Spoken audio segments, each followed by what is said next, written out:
You're listening to the Night Demon Network. Go to nightdemon.net/subscriber to unlock more exclusive content.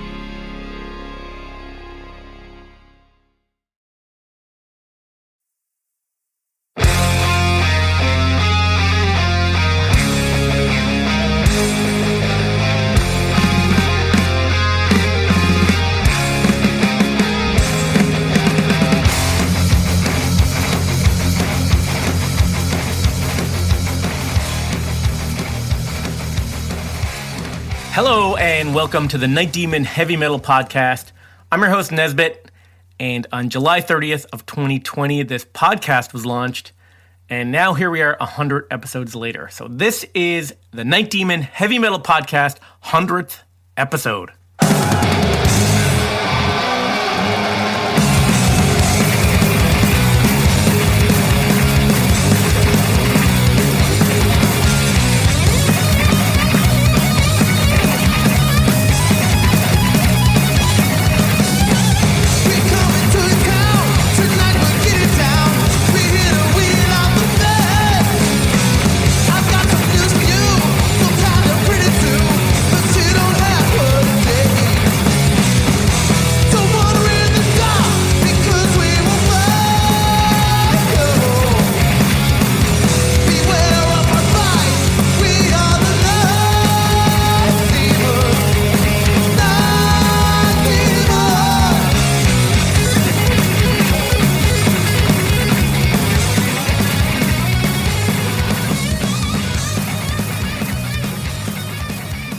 So, 100 episodes, and it's almost been 2 years we've been at this. So, 2 years, which went by pretty quick.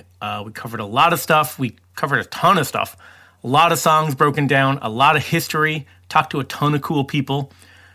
So, this episode, I'm going to tell you some of my favorite moments from the podcast, from the last 99 episodes, play some highlights. It's a good chance to relive some of these clips, or if you might be new to the podcast, and this will give you a great overview of what the podcast is all about. So we launched July 30th, 2020 with a trailer narrated by John Bush of Armored Saint and Anthrax. He recorded a few intros and the outro that you hear at the end of each episode. So that was a cool way to kick off. Welcome to the night. You think you know Night Demon? Then the Night Demon Heavy Metal Podcast is for you. Step into the darkness as we peel back the curtain to give you an unprecedented, all-access look into the mind and the heart of the demon. We're talking band history, song analysis, studio anecdotes, stories from the road. It's everything a diehard Night Demon fan could want and more. This is the only place to learn the inside scoop, the deep dive trivia, the untold tales from the band members themselves and those closest to the Night Demon story. Need more? The sacred Night Demon Crypt will be pried open to reveal demo recordings that have never before seen the light of day, all with in-depth commentary by the band and the people who were there for the writing and recording process. This is a gold mine, a treasure trove of all things Night Demon. But be forewarned, it's gonna be a wild ride, and it's not for the faint of heart. Now, if you dare, strap yourself in, drink from the chalice, and join your host Nesbit as we go full speed ahead into the world of Night Demon.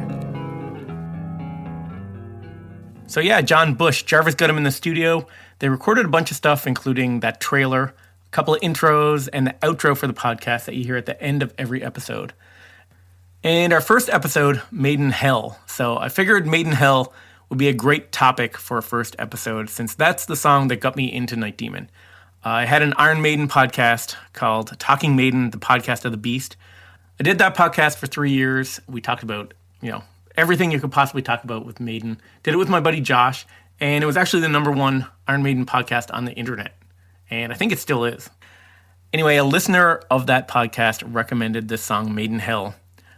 Since it's all about Iron Maiden, and not only did I love the song, but the whole album just kicked ass, and I don't know, I find it hard to find new music these days that I connect with. A lot of the newer metal, it sounds really good, and I listen to it, and it sounds great, but it just doesn't really grab me, or it all kind of sounds similar, or I don't know, maybe I just don't invest the time like I used to when I was younger to get to know a band, but this band just instantly connected with me, and that band was Night Demon. So after that first episode on Made in Hell, we never let up. So right out of the gate, we did what is still one of my favorite episodes, which was on In Trance. And we told the story behind Uli John Roth of the Scorpions playing a legendary gig with Night Demon in Germany. So we played our set, went through, got to the part where we were going to bring it out. It's kind of an encore thing. We checked his guitar from the side of the stage, made sure everything worked. Went out there and we just did it, and here he comes, like floating in a cloud on the stage with his majestic guitar.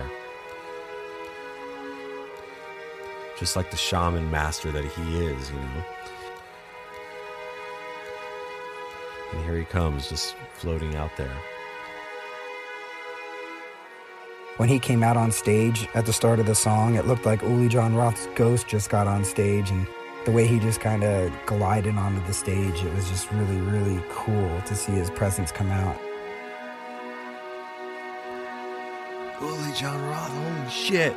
And so you can see it in the video, just a big, huge smile on my face, man, just like loving it. And kind of laughing because we pulled it off. We knew that Uli was going to come out, but the crowd had no idea that he was going to come out that night and play the song with us. And then the crowd to just pop when they saw him, and, gave me goosebumps, and it just gives me goosebumps just talking about it and reliving that moment. The looks on everybody's fucking faces, man, in the front row and stuff. You're just like, what the hell, what? People are kind of vibing it, but you can hear applause start to happen after the first few bars, and that's when Uli walks out on stage, out of the darkness and onto the Night Demon stage.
I loved putting together that episode number 2.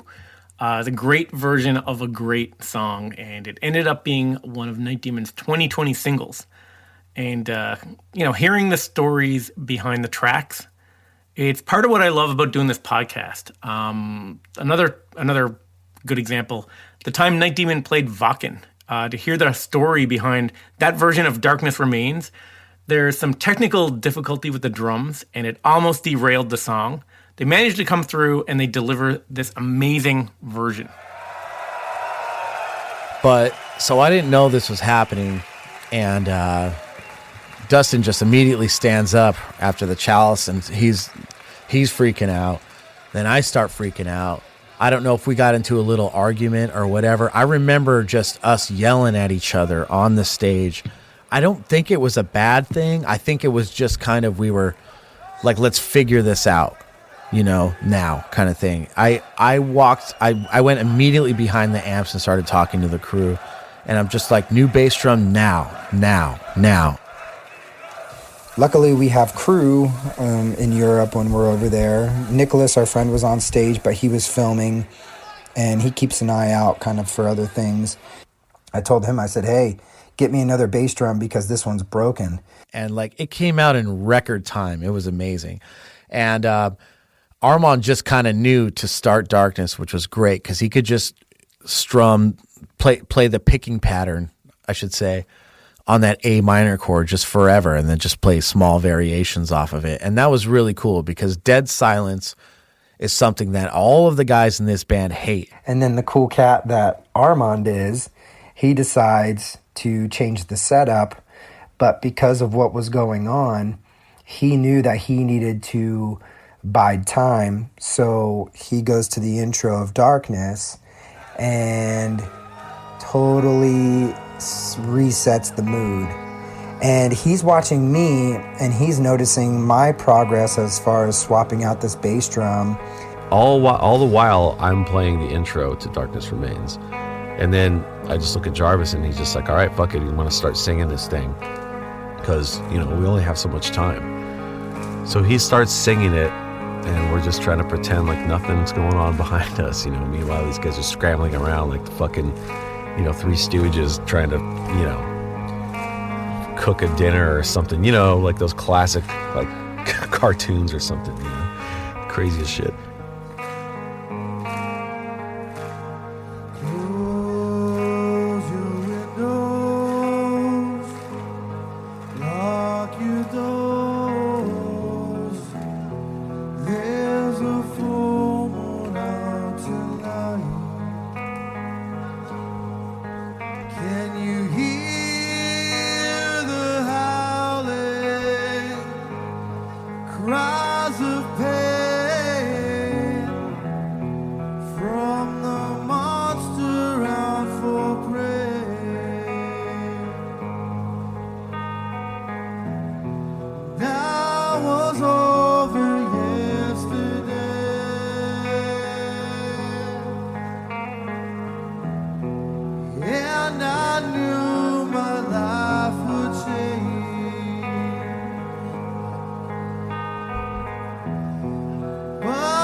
Boom. He comes to the last part of The Darkness Remains. And we come in like clockwork. Right on time. He got it changed out just in time to come in right when we needed him to.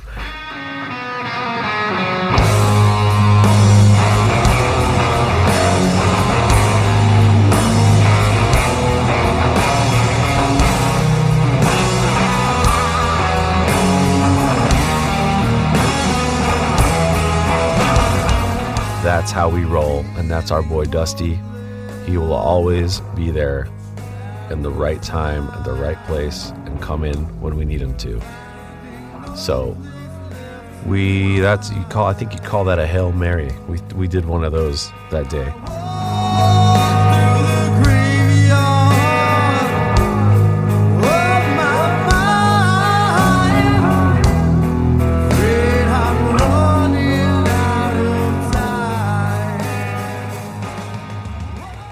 So that's a very cool live at Wacken version of Darkness Remains. Has an extended intro, and if you didn't realize why, well, they're trying to cover up for a broken bass drum. Darkness Remains, one of my top Night Demon songs. When we did a full episode on it, it was pretty cool to dig into it and hear some of the secrets behind the song. The vocal effect was done with an old Leslie speaker that Armand had from his dad. Like a Leslie speaker is just a speaker that's plugged into a Hammond organ. So basically that's how you get that kind of vibrating, rotating sound. It's actually a speaker that rotates on a motor inside of a box. So you put the mic up to it and you can adjust the speed. I think, on most of those, there's only two speeds. It's either slow or fast. And I think we had it on the fast speed. It gives that underwater kind of shimmery effect. And much, I thought it sounded a lot like the vocals of Black Sabbath's Planet Caravan. Now I know I'll end this way, left with nothing more to say. The darkness remains.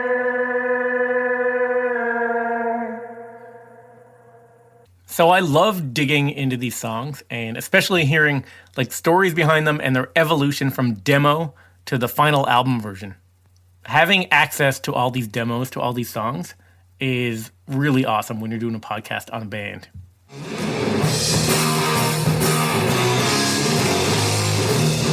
Please allow me to introduce myself.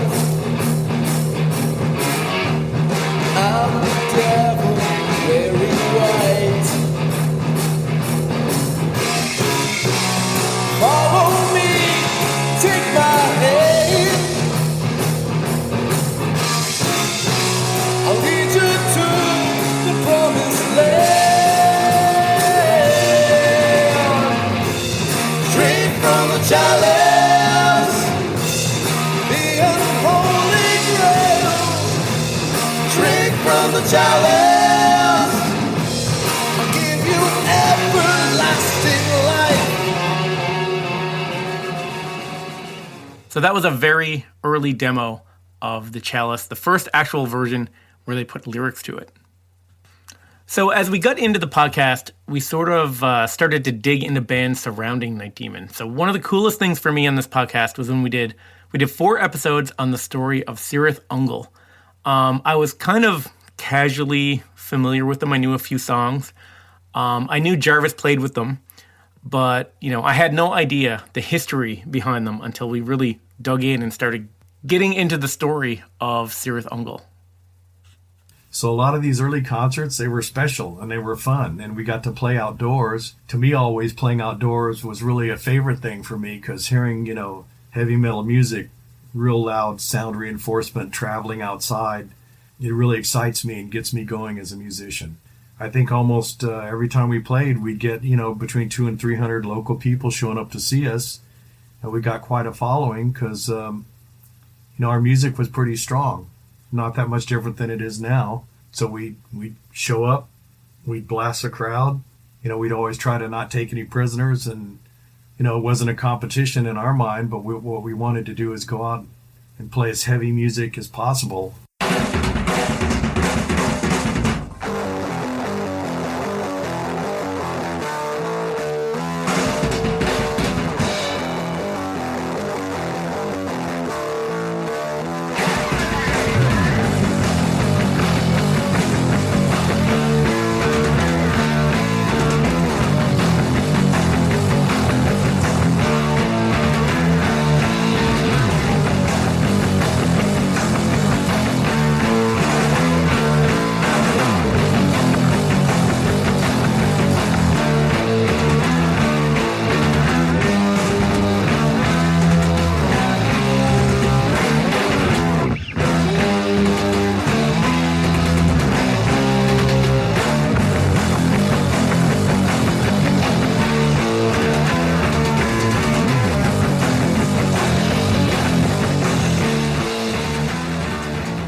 So that was an early version of one of my favorite Cirith Ungol tracks, Atom Smasher, that version from like the mid-70s.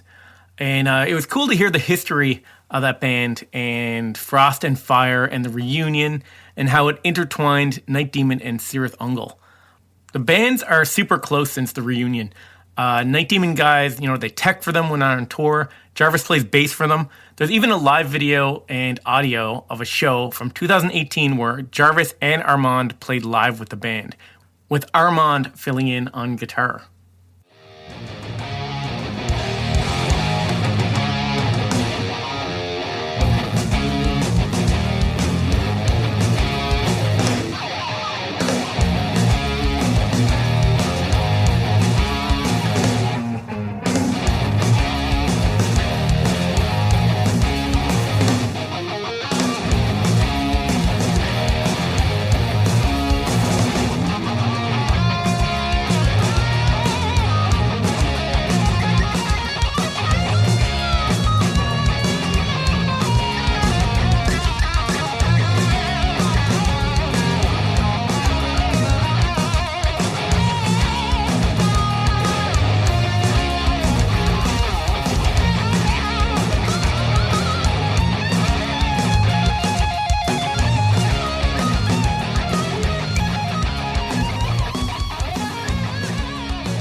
So that was Cirith Ungol with 2 members of Night Demon playing with them. The solo was by Jim Barraza. I could listen to him play guitar solos all day. He's amazing. Right after the Cirith Ungol episodes, we did an episode on Run for Your Life. And that was another song that I kind of liked, but I didn't think much of it as far as like meaning when it came to the lyrics. I didn't realize the song was actually based on a near-death experience. And he had his hands in his pockets, and he walked up, turned and faced it, pulled a gun out of his pocket, and just start firing into the place. I at this point, I'm looking for John and Brent because I'm like, what the fuck is going on? Where are my guys? Are they okay? Let's keep it going. This song's about a show we played in Highland Park where this guy came and he just wanted to open fire on the show. We didn't get shot, thank God. We're here tonight, but we wrote a song about this song. It's called Run for Your Lives.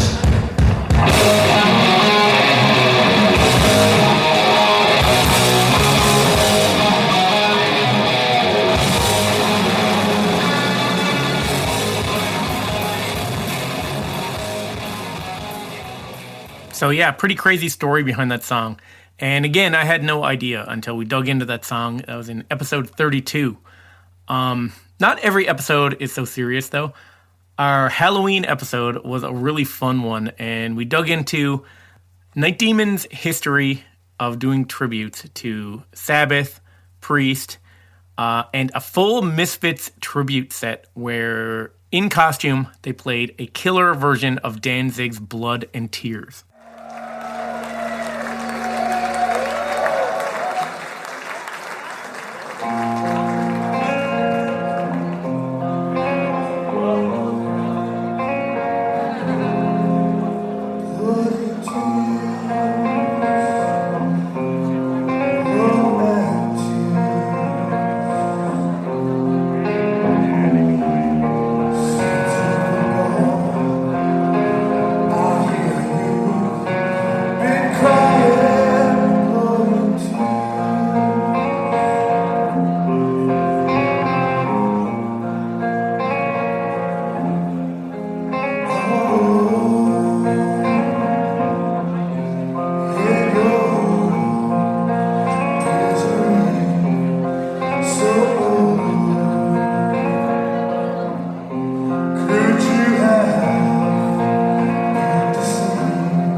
was from Heavy Hamburg Halloween, Night Demon appearing as the Misfits, and the whole audio and full video of that whole Night Demon as the Misfits set is online in the subscriber section on nightdemon.net.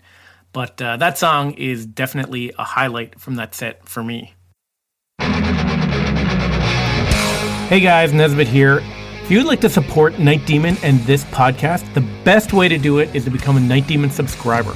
Not only will you be doing your part to support a true heavy metal band out there really living it, you'll also gain access to a ton of extras.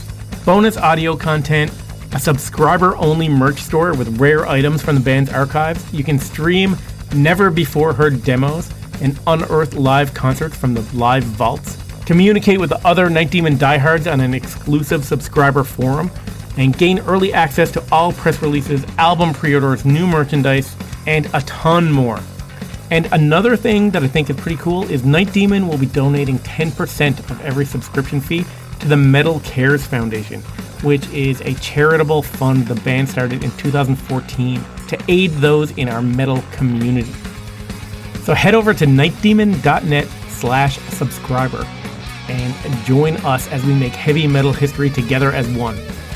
And on a side note, I'll personally think you're a grade A badass.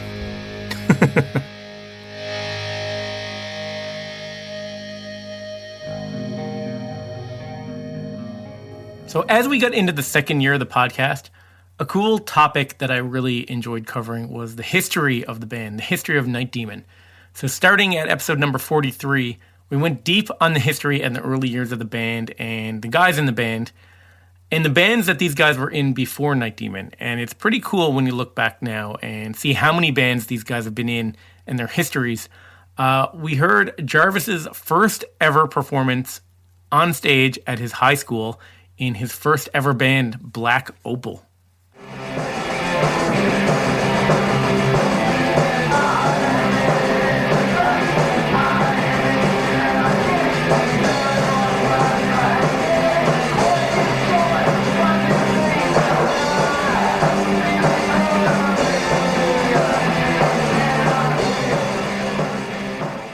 That was some vintage teenage Jarvis.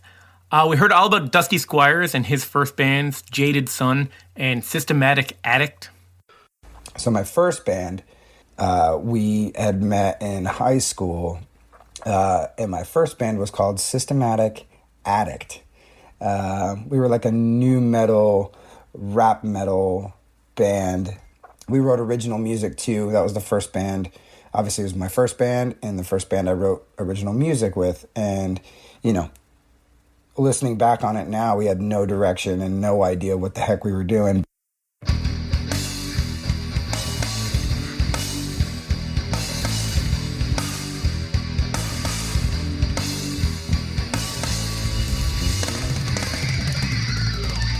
Get up!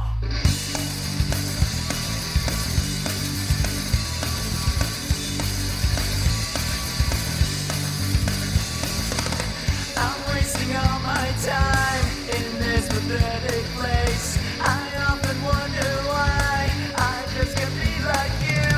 I'll just sit back inside and ask myself why I just can't be like you and go through what you go through. Why can't I just be like you? Can I just be like you? Why can't The idea of writing our own music is what really got me hooked. We heard about Armand's first ever band, Black Death, and we kind of did a brief history of his early band, The Whereabouts. I ended up being in a band that with some guys that I met here. At first, we were called Kelp because we used to practice at our drummer's house who lived off of Kelp Lane. And that turned into a band called Whereabouts. And funny little story, the way I kind of met up with these guys, I got put in a geometry class, math, you know, this was sophomore year. Yeah, sophomore's the second year, right? Anyway, I was in this geometry class and in the wrong class, and there was a dude that was sitting in front of me, And he kind of had long hair, and I had long hair, and I was like, hey, like, what's up? You play in a band? And sure enough, he played drums. I was like, oh, I'm looking for a band, And that's how I met the rest of the guys in this band that ended up being called Whereabouts.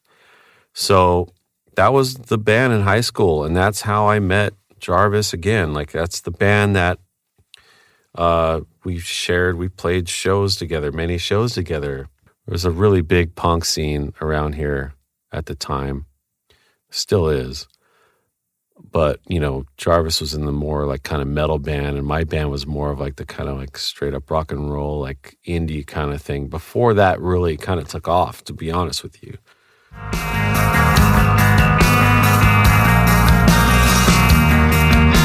sorry when I came. I'm sorry for the way I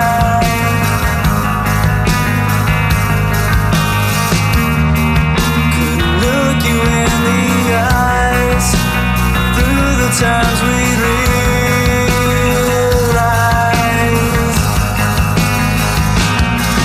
that it's in my eyes.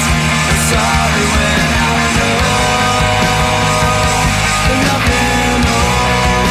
I'm sorry when I can. I turn to let them through. And then we dug into Jarvis's history with No Motive and how the breakup of No Motive led to Jarvis starting his next band, The Heartbeats. My goal was to do one gig with this group, and the group I called it Jeff Hershey and the Heartbeats. I really started getting into soul music and the singers of that. And growing up on the new wave of British heavy metal, like, I hated soul. I hated that shit. When I heard it if I heard like the Four Tops on the radio, like, oh, that stuff was just disgusting to me. But, later in life, I was just like, wow, there is some amazing musicianship on here, some really good songwriting, and some great vocal performances. So that's one thing that was just amazing to me. And that's when we kind of turned into a soul band. And that's when I made the record Soul Music Volume 1.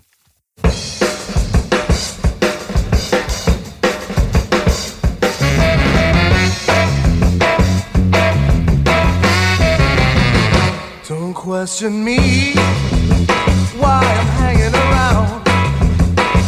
Oh, and I know life is upside down. Oh, but you'll know deep inside that I won't take this lying down, and you'll know when I don't come around. Ooh, it's so messed up.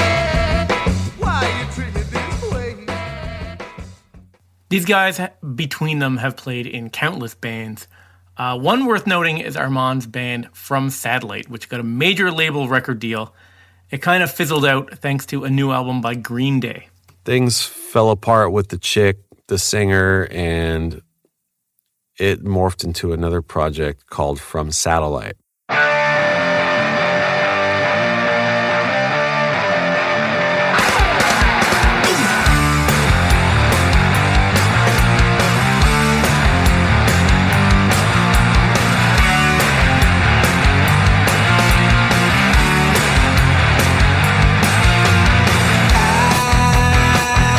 I'm looking for the action. I'm looking for the place to be. Mindless satisfaction. You take yourself so seriously. So I never wanna be. Now it's time that you say, get wasted. Don't get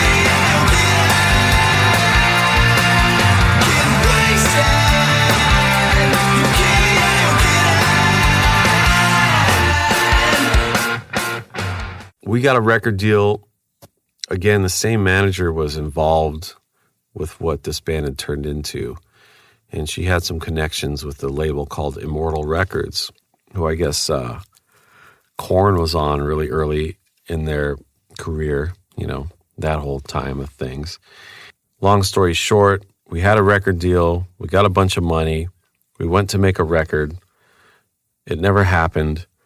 And then hooked up with another manager who was working for this guy, Pat Magnarella, who managed Green Day and Weezer and like some Goo Goo Dolls, some pretty big bands, And he was interested in working with us. He was starting his own label.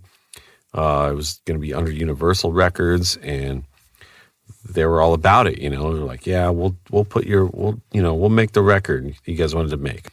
So we're like, cool. So we did it, and we made a record. So anyway, that band, that was like, this is it. This is the band. We were gonna fucking do it. We had the full on thing behind us. We had the big manager. This guy was gonna he was gonna work us. We were his baby band. He was like, he'd had his established bands. He wanted this young new band, and we were the guys.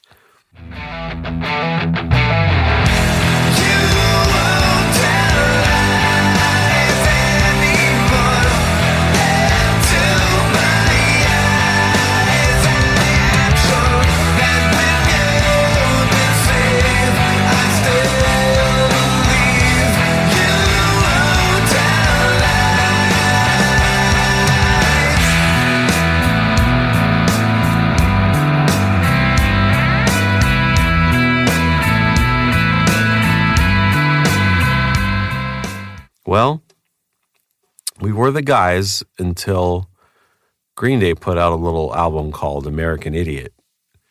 And everything fucking changed when that happened.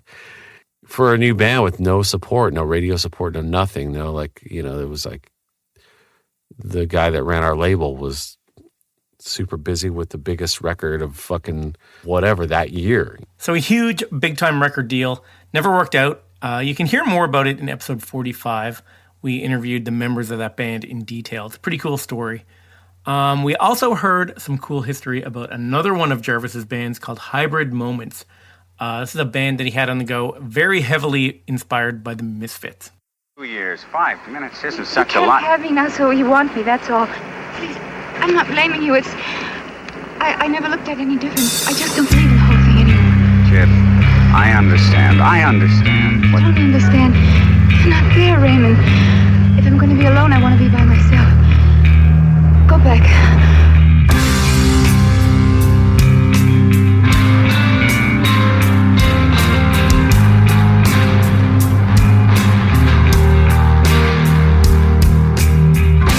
Don't take those pills. They're bad for you. But you don't care like me. Yeah, it goes away fighting.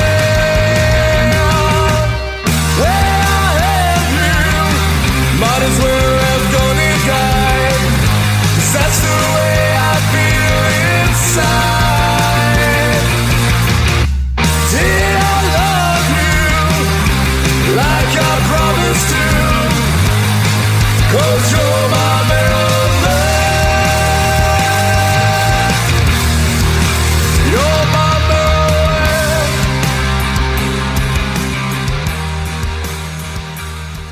So a big Misfits influence there. They started as a Misfits tribute, but they started writing originals in that style. And I love that song, Marilyn. Pretty cool. Next in the history, we really got into the story of Dusty Squires and how he and Shane Mack formed New Liberty, how they packed everything they owned into a beat-up RV and headed to California to live the dream. And that band would become a staple of the Ventura music scene with the addition of Armand on guitar. They refined their sound, and they would become instrumental in the formation of Night Demon in the future.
So that's New Liberty.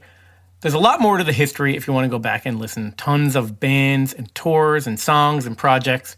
But eventually we get to the early days of a Night Demon. So we get into the fucking Wrath, the meeting of Brent Woodward and Jarvis Leatherby, which kind of lights a spark that would become Night Demon. Get into the history of John Bailey and John Criero, the original drummers for Night Demon.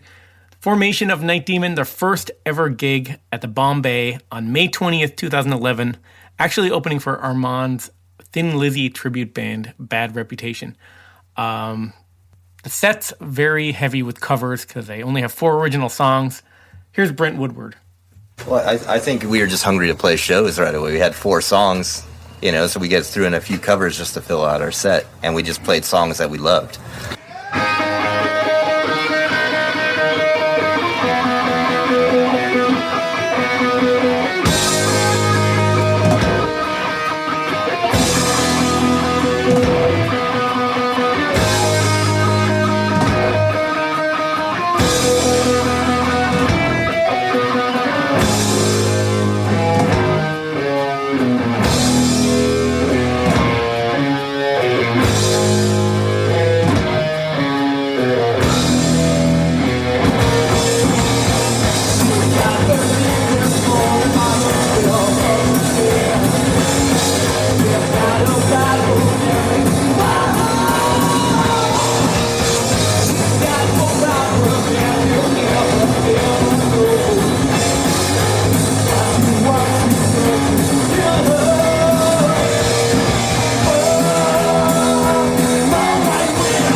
So that was a clip from the first ever Night Demon show.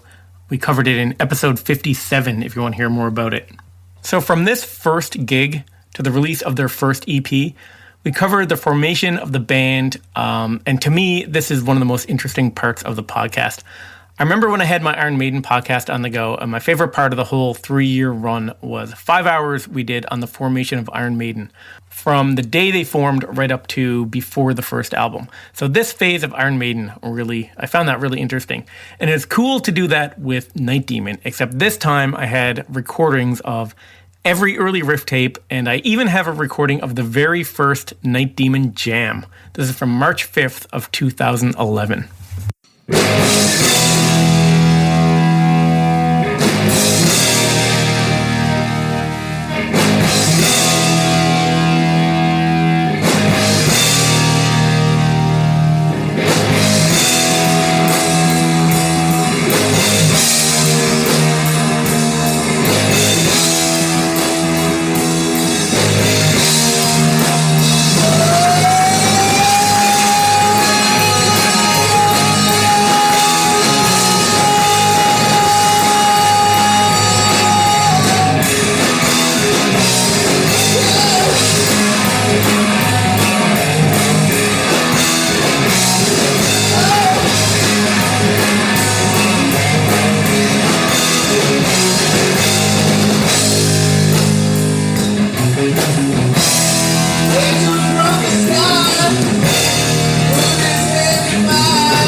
So there you have the first time Night Demon ever played, a historic moment in Night Demon history. So doing this podcast on the band was actually pretty cool to, have on the go during the pandemic. So a lot of bands kind of disappeared off the radar, but this podcast was kind of a way to keep connected to the band when everything was pretty much shut down. So even with the live scene grinding to a halt, there's still the podcast and the series of singles being released by Night Demon, to keep them active. And finally, after what seemed like forever, Night Demon was back on the road after the pandemic, and we covered it live with an episode on the first live show back, which was actually the first live performance ever of any of the 2020 new singles. What do you think? What are you thinking about tonight? Can't wait. I heard it's a long set. I heard there's going to be a few surprises in it. Might be a couple singles getting popped out that may not have been played live before. Yeah, I think there's going to be, I have it on good authority, there's going to be some worldwide live debuts tonight of things that have never been played live before. Mr. Dusty Squires on the drums!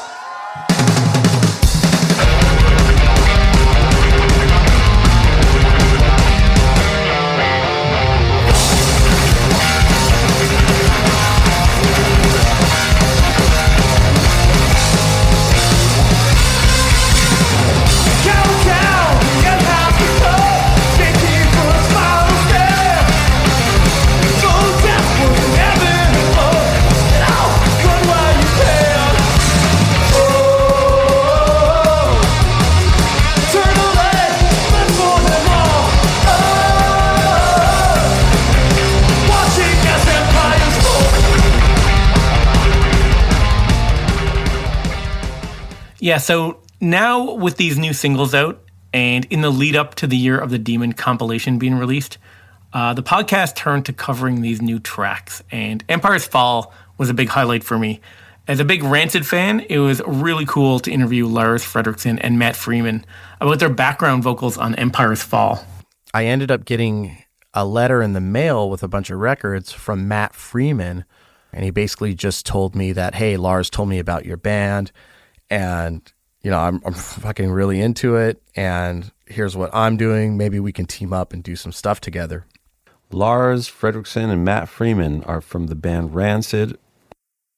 I got some hard times to bunks upon the subway. It's a long way to go to get to Leicester Square. A hard line, so one you gotta cross, the one you gotta cross to get you anywhere. Michael's on his way to pay. I already know that. Then I guess you've been living under a rock somewhere. Out of all the punk bands that kind of made it big and all that in the 90s, I think that they're like my favorite.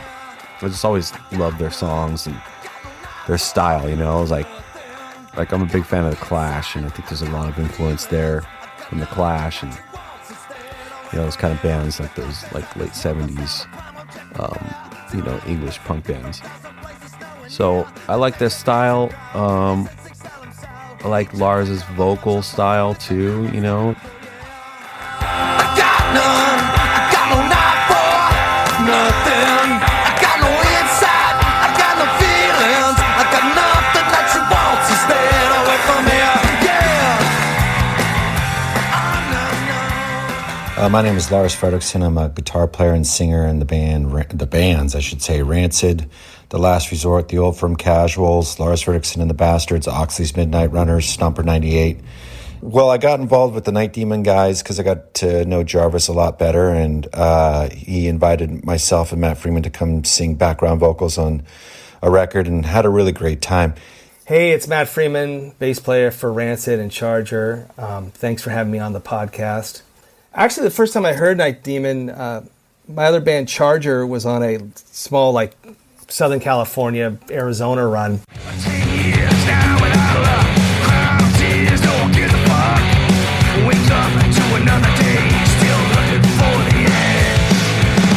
Crash down to the bottom, hang tough, gonna break the dawn. Last chance, looking for a fight, roll through the city to the end of night. I'm beat down, broken and bloody, ask me how I'm doing, well I'm doing just fine. While I'm free, I'm riding on the And we were in the van, and Drew McGee, the guitarist, started playing it. And I'm like, what's this? He's like, dude, it's this band Night Demon. They're freaking rad. And I believe that was the Darkness Remains record was the first one we heard. And I just really liked it. It was great. The songwriting was really great. The musicianship was really great. And so that whole Southern California trip was all things Night Demon constantly. So it was pretty fun.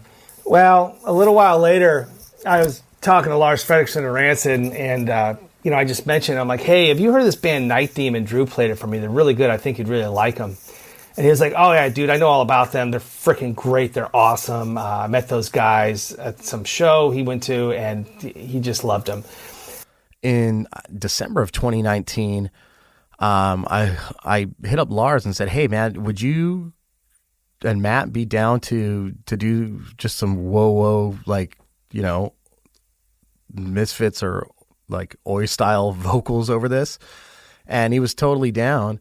And then sometime later, I get this text from him, and it's like, hey, I talked to the Night Demon guy. He wants us to sing background vocals. I said we'd do it. I'll let you know when, which is very typical Lars. And so then sometime after that, Charger and Old Firm Casuals, Lars's band, was playing a show together, and it just worked out that Jarvis came up, and we ended up doing it that afternoon before the show because we were all together. So I ended up flying up to San Francisco, and we went to a studio that was run by Michael Rosen, who does all of the Rancid stuff. And Lars and Matt met me there. They hooked up their Sennheiser microphone, their favorite vocal mic, and we just went into the vocal booth and started, we just knocked out the song. I did some tracks. Matt and Lars each did some tracks, and then we did some tracks with the three of us together. Great band, and it's just awesome to be part of their history and what they're doing. And I knew that we could sort of add something, and it was kind of fun. And me and Freeman have sung together for the last 30 years, so it came really easy for us, and we just had a really good time, and it's very fun. It sounds massive when you listen to the finished product. I mean, there's between Luna and Matt and Lars and myself, there's a lot of vocals on there. I think Armand and Dusty may have even recorded some of those here as well of them singing that. So it just sounds like an army of people, and when you put it all together, that's exactly what it is.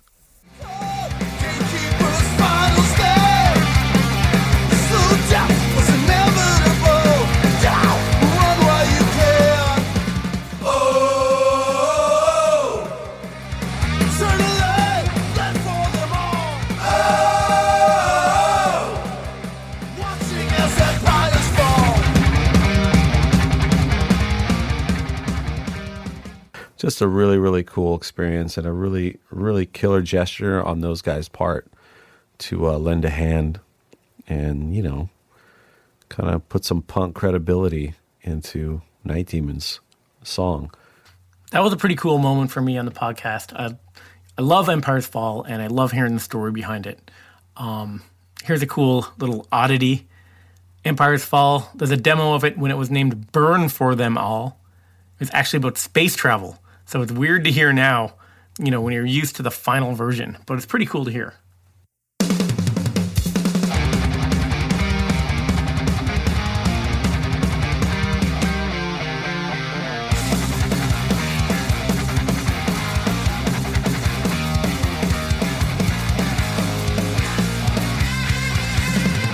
Blast off! All systems go! Shooting the light in the sky! Stand down! Forget what is known! Just the will to survive! Oh! Rise up! Answer the call! Oh! Ready to burn for them all!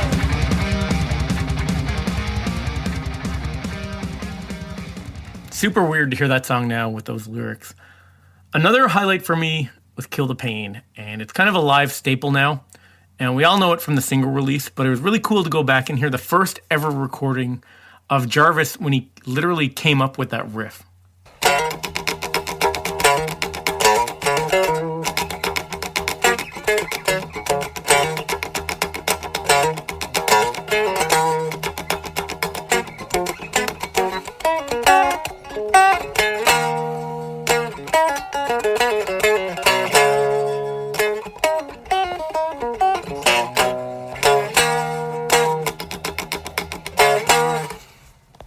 I really love hearing those early recordings and the early song ideas in their early forms. Another cool example of that is the early Are You Out There demo. It was titled Lizzie Demo, and Armand plays everything on this, but it's really Are You Out There in a really early form.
Wisteria. So that was one I was hesitant about how to cover, because after the pandemic, the last thing I think anyone wants to hear about is COVID and masks and vaccines. And I think everyone's completely burnt out on, COVID after these past years.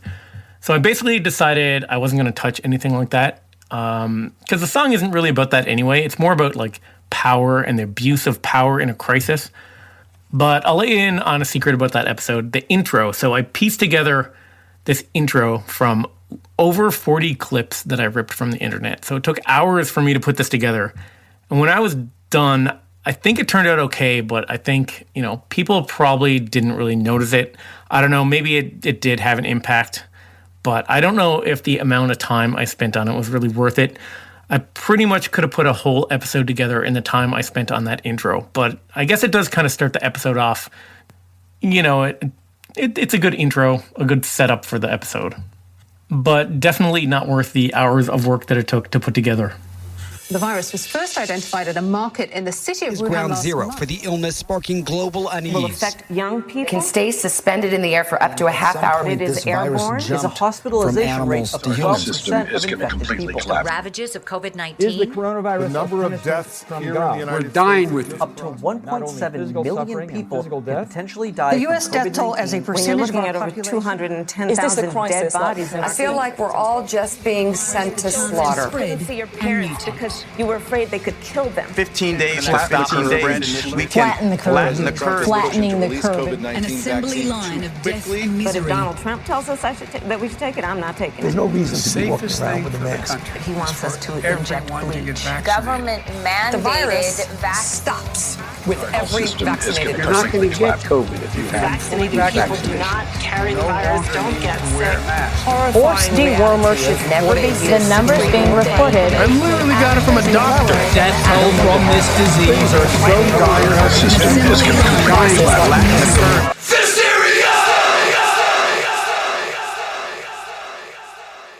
Anyway, Wisteria was another one that I really liked getting, into the history and the evolution of the song. The super early demos of this are super thrashy and really cool to hear.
And from that first riff tape of Armand's, they finally get to play Wisteria live at the Year of the Demon release party at Casa Agria Brewery, which I really wanted to go to, but I had some family stuff on the go and I couldn't go.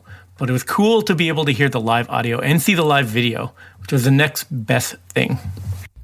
The Wisteria live premiere, it went off really, really fucking good, man. I mean, you know, playing it in the studio, rehearsing it during that week leading up to the show, it was a little rough just because coming right out of the gates with that song, it's pretty intense, you know, and things like, you know, hands cramping up, just trying to fucking, you know, really give it your all right away. It was a little tough, but something about the show, I think we got to practice it enough times during the week leading up to that, and I think the adrenaline from seeing the packed house, yeah, we fucking really, it really worked out great, and I think it's something that we're gonna keep doing here for a while. Pretty fucking brutal, man, but awesome.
Oh yeah, opening up with Wisteria, that was interesting. You know, it's a tough song to open with because, you know, you're coming out somewhat cold.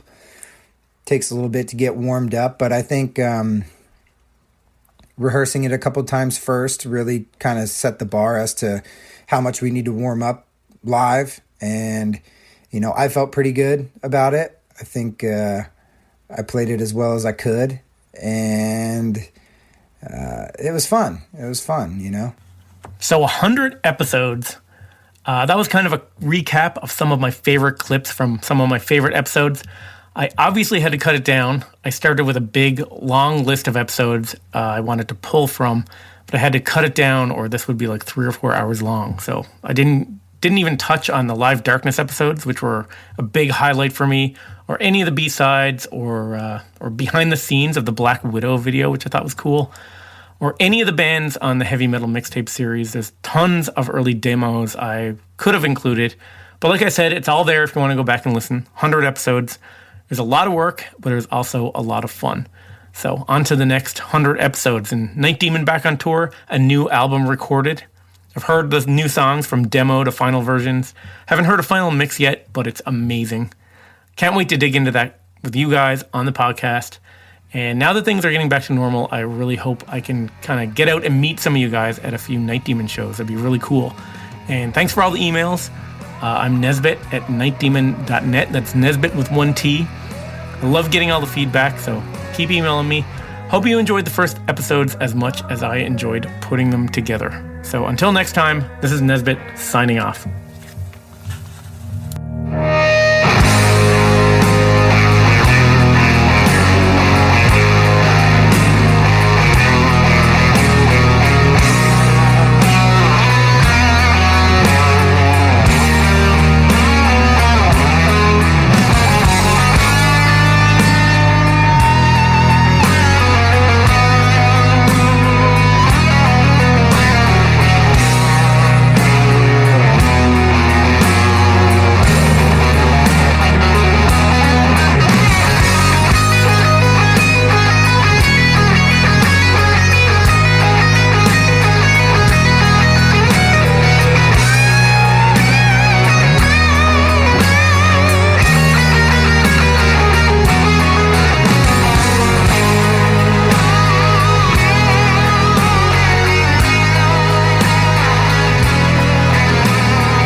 Thanks for listening to the Night Demon Heavy Metal Podcast. Head over to nightdemon.net, click on the subscriber tab, and sign up to access exclusive weekly bonus content. If you would like to donate to support the Night Demon Heavy Metal Podcast, you can do so through PayPal at paypal.me/nightdemonmetal. Additionally, if you have not already done so, please subscribe, like, rate, and review the show on iTunes or wherever you listen to podcasts.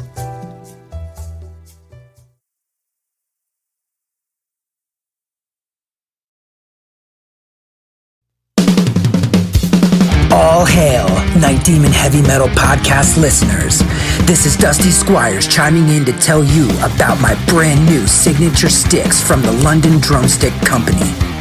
I've dreamt of having my very own drumsticks ever since I was a wee lad, and LDC made that a possibility for me. Founded in 2016 in London, England, the birthplace of heavy metal, the London Drumstick Company has trailblazed a path through the music industry and taken the drummer world by storm. When I met them for the first time, they knew their product was going to withstand the beatings of a Night Demon show. They took the time to work with me on getting everything just right. The balance and weight of my sticks are the same no matter what, and the durability is bar none the best I've ever had. I know my sticks will last through the set night after night. I'm truly honored to work with a company that caters to their players the way LDC does. Their innovation and attention to detail is what separates them from the rest of the stick makers out there. Their custom stick sleeves are unbelievable and really make the entire presentation complete. Wait until you see the design they came up with for me. It blew my mind and was a surprise to say the least. They have all kinds of amazing swag, including hoodies, t-shirts, drummer shorts, drum keys, stick bags, towels, face masks, practice pads, and much, much more. Even if you're not a drummer, you can be a part of Demon history and order my brand new signature sticks direct from their website. How cool is that? And to top it off, the London Drumstick Company are giving an exclusive offer to the Night Demon Heavy Metal Podcast listeners. Go to londondrumsticks.co.uk and receive a 15% store-wide discount using promo code DEMONSTICKS. All capital letters, no spaces, Demon Sticks. DEMONSTICKS. I can't thank everyone there enough for the opportunity to be a part of their family and for them trusting me with their amazing products. See you metal maniacs on the road very soon. And yes, the wood chips will be flying.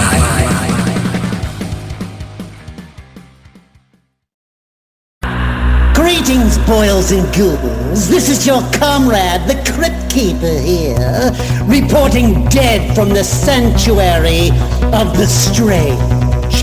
Tonight's macabre myth is a fright-filled feature, one overflowing with monsters, madness, and magic.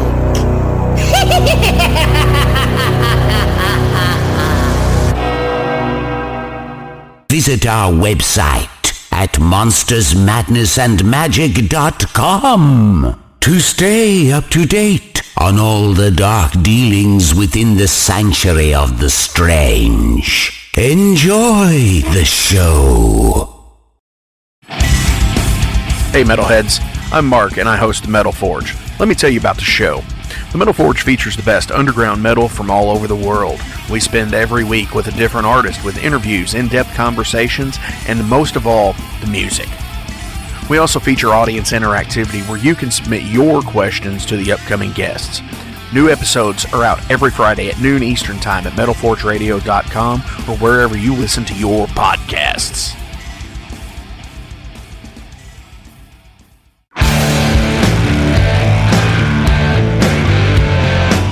Want to know what's going on in the world of music? Then tune in to the Nothing Shocking Podcast, a non-genre based, all-ages friendly rock and roll program. Join us weekly for interviews with all your favorite rock stars from the mainstream to the underground. You can find us at nothingshocking.libsyn.com or anywhere you download podcasts.